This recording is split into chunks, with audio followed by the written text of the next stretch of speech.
Sir. ఇది కథ కాదు జీవితం ప్రోగ్రామ్ని అందరికంటే ముందుగా చూడాలి అనుకుంటే ఇప్పుడే డౌన్లోడ్ చేసుకోండి హిట్ టీవీ యాప్, అది కూడా ఫ్రీగా. అంతేకాదు ఇందులో short news, live news, entertainment, movies కూడా ఫ్రీగా చూడొచ్చు. ఇక్కడ మనం ఆలోచించేది ఏంటంటే ఎక్కువ బాధపడేది రాజు గురించి మేడం. ఎందుకంటే ఇక్కడ అతను ఏ పాపం ఎరగడు. ఒకటి సిన్సియర్గా వచ్చాడు, ఒక అనాథ అమ్మాయి అని చెప్పుకుంది, అరే ఈ అమ్మాయి నష్టపోతుంది అనేటటువంటి బాధతో ఒక ఆడపిల్లని కాపాడదాం అనేటటువంటి పెద్ద మనసుతో అతను ముందుకొచ్చి ఈ అమ్మాయిని చేసుకున్నందుకు ఏ తప్పు ఎరగనటువంటి అబ్బాయికి ఎంత భయంకరమైనటువంటి పనిష్మెంట్ ఇచ్చింది. హీఈస్ ఆల్సో పాజిటివ్, రాజు కూడా పాజిటివ్. మొదటి స్టార్టింగ్లో ఏంటంటే సిగ్గుపట్టడం, ఇంకో ఆలోచన వల్ల అతను బయటకు చెప్పుకోలేదు. కానీ ఇంకో ముఖ్యంగా ఈ ఎపిసోడ్ ద్వారా ఏంటంటే మేడం, మనం ప్రత్యేకంగా చూసే ప్రేక్షకులకి ఎవరికన్నా ఇది అవమానకరంగా అనిపించచ్చేమో, కానీ మనం ఇక్కడ హెచ్ఐవి అనేటటువంటి జబ్బుని వేలెత్తి చూపెట్టట్లేదు, దాన్ని స్టిగ్మా కింద చూడట్లేదు, దాన్ని తప్పుగా ప్రవర్తించట్లేదు, అలా జబ్బు బారిన పడినటువంటి వాళ్ళని తక్కువ చేసి చూపెట్టి మాట్లాడేటటువంటి ఉద్దేశం కాదండి. కానీ ఇక్కడ ఏంటంటే ప్రత్యేకంగా ఇక్కడ ఒక నేరారోపణ జరుగుతుంది, ఒక భయంకరమైనటువంటి కక్ష సాధింపు చర్య జరుగుతుంది. సో ఈ క్రమంలో ఏంటంటే ఈ అమ్మాయి ఎంతమందికి ఇది ఇచ్చింది, ఎంతమంది ఈ అమ్మాయి ద్వారా బాధపడుతున్నారు, ఎంతమంది బాధితులు ఉన్నాయి, ఎంతమందికి ఈరోజు ప్రాణహాని ఉంది, అందులో ఎంతమంది పాజిటివ్ అని తెలుసుకున్నారు, అందులో ఎంతమంది ట్రీట్మెంట్ తీసుకుంటున్నారు అనే ఈ కాంటాక్ట్ ట్రేసింగ్ అనేటటువంటి చేయడం చాలా ఇంపార్టెంట్. మనం కరోనా టైంలో తెలుసు కదా, కాంటాక్ట్ ట్రేసింగ్ చేసేవాళ్ళం. ఒకరికి ఉండుంటే కనుక కుటుంబంలో ఉండేటటువంటి 20-30 మందికి కూడా మనం ఎంతమంది ఉంటే అంతమందికి టెస్ట్ చేసేవాళ్ళం. ఆ క్రమంలో ఏంటంటే ఈరోజు హెచ్ఐవి అనేటటువంటి పదం మనం పదే పదే వాడవలసినటువంటి పరిస్థితి ఏర్పడింది. ఈరోజు ఈ అమ్మాయి హెచ్ఐవి బాధితురాలు అయినా కూడా ఈ అమ్మాయిని నిలదీసి ఖండించి వేలెత్తి చూపెట్టే పరిస్థితి ఉంది. ఎందుకంటే ఆ అమ్మాయికి ఉండే జబ్బు గురించి మనకు బాధ కలిగినా కూడా ఈరోజు ఈ అమ్మాయి అందరికీ పంచిచ్చేటటువంటి ప్రవర్తన ఏదైతే ఉందో అది నేరం. కాబట్టి ఈరోజు ప్రత్యేకంగా ఇలా మాట్లాడవలసి వస్తుంది. రాజు ఎందుకు బాధితుడు, అసలైనటువంటి బాధితుడు అంటున్నానంటే, తెలిసిన తర్వాత ఇంత అన్యాయంగా అన్ని వార్తలు విని, అన్ని వాయిస్ మెసేజ్లు విన్న తర్వాత ఒక మగాడే నా భార్యతో ఉన్నాడు, గతంలో ఉన్నాడు అనుకున్న తట్టుకోలేనటువంటి ఈ ప్రపంచంలో లైవ్లో కూడా ఇంతమంది రన్నింగ్లో ఉన్నారా అనేటటువంటి వార్తను విన్నా కూడా కేవలం ఈ అమ్మాయి కన్సీవ్ అయింది, ప్రెగ్నెంట్ ప్లస్ హెచ్ఐవి పాజిటివ్ అనేటటువంటి జాలి దయతో ఇతను ఇంత కనికరంగా వ్యవహరిస్తుంటే ఇటువైపు కూర్చున్నటువంటి భవానీకి, అరే ఒక మగాడు ఎవడో నాకు అంటించి ఇంత విధ్వంసం సృష్టించాడు నా జీవితంలో, వాడు చచ్చిపోయాడు, నన్ను అనాథం చేశాడు, ప్లస్ అవతల వాళ్ళ చేత నాకు వేలెత్తి చూపెట్టాడు, మరి వీడు కూడా మగాడే కదా, ఇక్కడ నా ఎదురుగుంట కూర్చున్నటువంటి భర్త కూడా మగాడే కదా, నేను అతనికి నాకు హెచ్ఐవి ఉన్నదనేది కాకుండా అతనికి కూడా హెచ్ఐవి అనేది ఇచ్చి ప్లస్ ఎవరితోనో కడుపు చేయించుకుని నేను ఇక్కడ కూర్చున్నాను, మరి ఇంత మగాడికి ఇంత జాలి దయ ఉన్నాయి కదా, ఇంత కనికరం ఉంది కదా, మరి ఇతనికి నేను అనవసరంగా ఇచ్చాను కదా అనేటటువంటి ఆలోచన కూడా ఈ అమ్మాయి లేకపోవడం అనేటటువంటిది ఒక్క రాజునొక్కడనే చూసి ఈ అమ్మాయి రోజు కౌన్సిలింగ్ కంప్లీట్ అయింది, ఈ అమ్మాయి కనువిప్పు కలిగింది, ఈ అమ్మాయి మారిపోయింది అనేటటువంటి ఆలోచన మనకు రావచ్చు. అక్కడ ఆగలేదే, రాజుకి ఇచ్చిన తర్వాత కూడా ఈ ప్రాసెస్ కంటిన్యూ అయింది. ఈ ఫోన్లో ఉన్నటువంటి 20-30 మందో ప్లస్ ఎంతో మందికో ఇచ్చింది. అంటే ఏంటంటే ఇక్కడ నిజంగా మగజాతి మీద తనకు ఒక ఏవగింపు, మగాళ్ళందరూ కూడా ఇలా మోసం చేసి ఆడవాళ్ళని ఇలా వాడుకుని నన్ను ఈరోజు బలిపశువు చేశారు, నా జీవితమే లేకుండా చేశారు అనేటటువంటి ఆలోచన వల్ల ఈ అమ్మాయి ఇంత ఉరిగెట్టిందా, లేదంటే నిజంగా ఈ అమ్మాయికి మొదటి నుంచి మానసిక సమస్య ఉందా, లేదంటే ఆ చనిపోయినటువంటి భర్త దగ్గర నుంచి ఈ అమ్మాయికి వచ్చిందా, ఈ అమ్మాయి దగ్గర నుంచి ఆ భర్తకి వెళ్ళిందా అనేటటువంటి ప్రశ్న నాకు ఈరోజు వస్తుంది మేడం. ఎందుకంటే కనుక ఇక్కడ రాజు గురించి అసలు ఎక్కడ కూడా బాధ లేదు అమ్మాయికి. నేను అన్యాయం అయిపోయాను, నేను మోసపోయాను, నా మొగుడు నన్ను అనాథ చేశాడు కాబట్టి మగజాతి మీద నాకు కోపం వచ్చి అందరికీ నేను ఇది చేస్తున్నాను అంటే కనుక, అరే ఒక అమాయకుడైనటువంటి వ్యక్తి నువ్వు అనాథగా ఉన్నావు అని చెప్పి తీసుకొచ్చి ఇంట్లో కూర్చోపెట్టి నీకు కావాల్సినటువంటి ఉద్యోగం కూడా మానిపించేసి బయటకు పంపిస్తే నువ్వు అలసిపోతావు అనేటటువంటి ఉద్దేశంతో నీకు సర్వ సదుపాయాలు, నీకు అనాథైనటువంటి నీకు ఇప్పటికొచ్చి నీ జీవితంలో చూడనటువంటి అన్ని ఫెసిలిటీస్ ఇచ్చినటువంటి వ్యక్తికి నువ్వు బహుమానంగా ఇచ్చింది హెచ్ఐవి. అది తెలిసిన తర్వాత అతను ఏంటంటే చాచిపెట్టి 2 లెంపకాయలు కొట్టి మెడపట్టుకుని బయటకు గెంటకుండా నిన్ను కాపాడుతూనే ఉన్నాడు, నీ ప్రెగ్నెన్సీని కాపాడుతూనే ఉన్నాడు, నీ జబ్బుని కాపాడుతూనే ఉన్నాడు, నీకు కావాల్సినటువంటి ట్రీట్మెంట్ ఇస్తూనే ఉన్నాడు. వాడు మగాడు కాదా? ఎవడైతే కనుక నీకు ఇది ఇచ్చాడో వాడే మగాడా? వాడు నీకు ఇచ్చాడో నువ్వు వాడికి ఇచ్చావా? ఎలా నమ్మేది ఇదంతా? ఇంత కనికరం లేకుండా ఇంత భయంకరంగా వ్యవహరిస్తున్న నువ్వు ఇదంతా ఒక కట్టుకదేమో, నీకేదన్నా మానసికమైనటువంటి ఒక ఇబ్బంది ఏదన్నా ఉందేమో, ఆ కసి కోపంతో మగవాళ్ళందరికీ అంటించుకుంటూ పోతున్నామేమో, అసలు నీ మానసిక స్టెబిలిటీ ఏంటి అనేటటువంటిది ఈరోజు ఆలోచించవలసినటువంటి అంశం.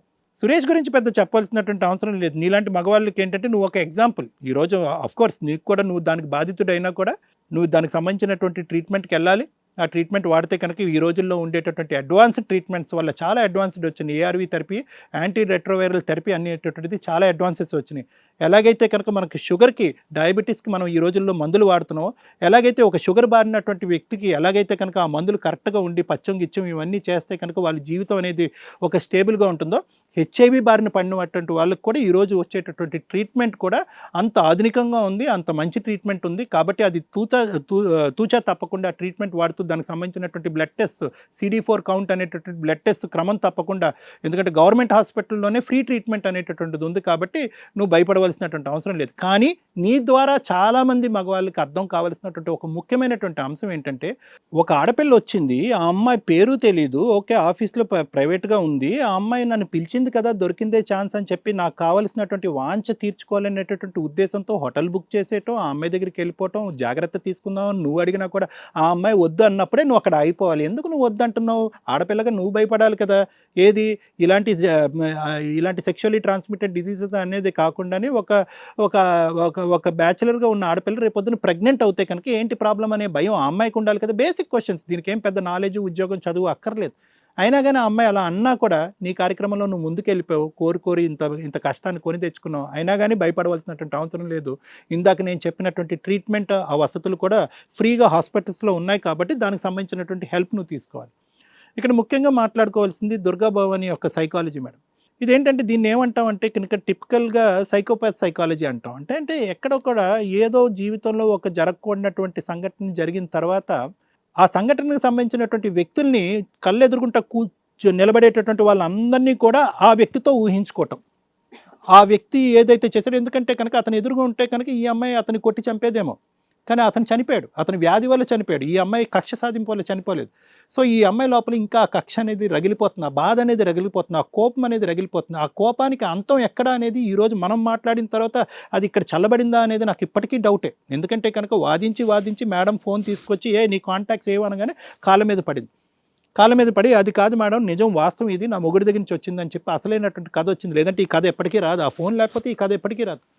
సో ఇప్పటికీ కూడా ఈ అమ్మాయి ఉన్న మానసిక పరిస్థితి అనేటటువంటిది ఒక విచిత్రమైనటువంటి మానసిక పరిస్థితి. ఈ పరిస్థితిని మార్చడానికి బహుశా పోలీస్ స్టేషన్లు, పనిష్మెంట్లు అంటే కనుక అది వేరే విషయం. ఎందుకంటే కనుక ఈరోజు ఈ అమ్మాయి ఆల్రెడీ హెచ్ఐవి బారిన పడింది, కడుపులో బెడ్ ఉన్నాడు, ఆ బెడ్ కూడా రానున్న రోజుల్లో హెచ్ఐవి బారిన పడతాడో లేదో అనేది మనకు కూడా తెలీదు.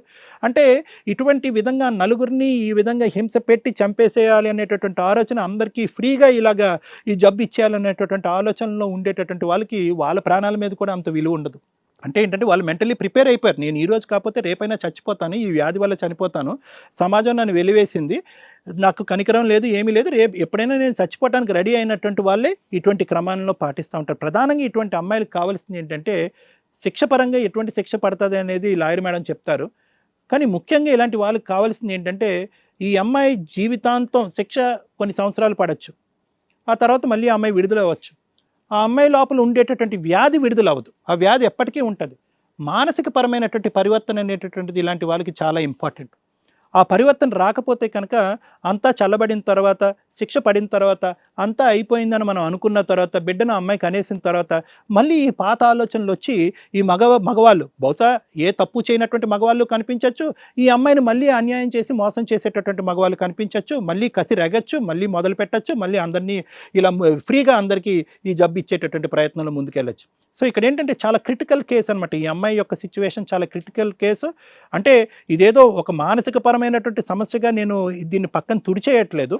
కానీ ఏంటంటే ఇటువంటి వాళ్ళకి ప్రత్యేకంగా మనం కూర్చోపెట్టి ఒక కౌన్సిలింగ్ ప్రోగ్రామ్ అనేటటువంటిది కూడా ఏర్పడిస్తే కనుక ఈ తతంగం ఏదైతే ఉందో ఎడతెరప లేకుండా కంటిన్యూ అయ్యేటటువంటి ఈ తతంగానికి ఒక విధంగా బ్రేకులు పడతాయి, ఎంతోమంది ప్రాణాలు కాపాడిన వాళ్ళం మనం అవుతాం. దీంతోపాటు ఏంటంటే ముఖ్యంగా ఇందాక నేను లాయర్ మేడంతో మీతో డిస్కస్ చేస్తున్నట్టుగా ఈ కాంటాక్ట్ ట్రేసింగ్లో ఎవరైతే ఉన్నారో ఈ అమ్మాయిని కూర్చోపెట్టి మొత్తం కాంటాక్ట్స్, నెంబర్స్ అన్నీ ట్రేస్ చేసి వాళ్ళకి ఫోన్ చేసి, ఎందుకంటే కేవలం వాళ్ళు టెస్ట్ చేయించుకున్న వాళ్ళే ఈ వాయిస్ మెసేజెస్ పెట్టి ఇదేంటి ఇంత అన్యాయం చేసావు అంటే వాళ్ళకి ఏదో ఒక కాఫో, రంపో, లేదంటే ఇంకో విధమైనటువంటి ఏదైనా లక్షణాలు కనిపించినప్పుడు టెస్ట్ చేస్తే డాక్టర్స్ డౌట్ వచ్చి బహుశా హెచ్ఐవి ట్రేసింగ్ టెస్ట్ చేసి ఉంటారు, దాని ద్వారా తెలిసి ఉంటుంది.